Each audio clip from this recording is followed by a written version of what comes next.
Voilà maintenant un trafic qui arrive juste derrière celui de la drogue et des armes. La vente illégale d'animaux sauvages est parmi les plus lucratives.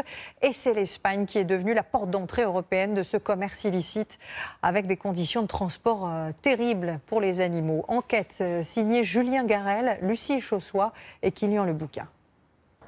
Il y a 3 semaines, une douzaine de policiers intervient dans la banlieue de Barcelone. Guardia civil, tous au sol. Une opération digne de l'arrestation d'un narcotrafiquant. À l'intérieur, la police trouve exactement ce qu'elle cherchait, un impressionnant vivarium avec toutes sortes de lézards et dans le jardin, des dizaines de tortues géantes. Le sergent Ana Prieto était au cœur de l'intervention avec une unité spécialisée dans la lutte contre le trafic d'animaux. On a démantelé 2 réseaux criminels très importants.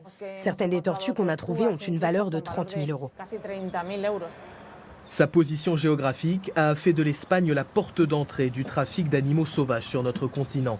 Une plaque tournante entre l'Europe, l'Afrique et l'Amérique latine. Les reptiles sont les plus touchés, plus de 50% du trafic.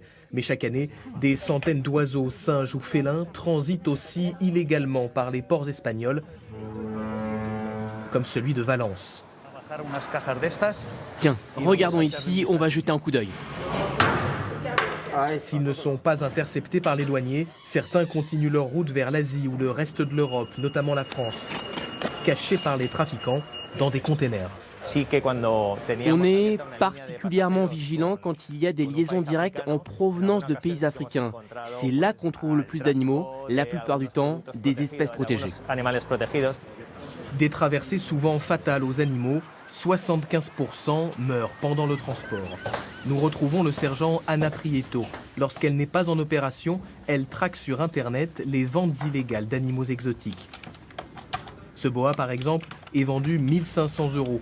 Les singes sont également très demandés, la plupart du temps par des particuliers peu scrupuleux à la recherche d'un animal de compagnie original.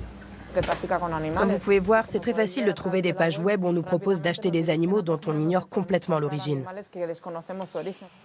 En 10 ans, plus de 14 000 animaux sauvages ont été saisis en Espagne et des centaines abandonnés par leurs propriétaires une fois atteint l'âge adulte. Beaucoup trouvent refuge ici. Toute cette zone est réservée aux primates. Et par là, vous avez les grands félins. Près d'Alicante, ce refuge, l'un des plus grands d'Europe, accueille 90 primates et une trentaine de fauves. Ces animaux ne sont plus adaptés à la vie sauvage. Ils ne savent même plus chasser, ils ne pourraient pas survivre.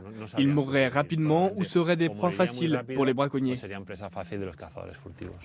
Ces animaux sont donc condamnés à finir leur jour en cage.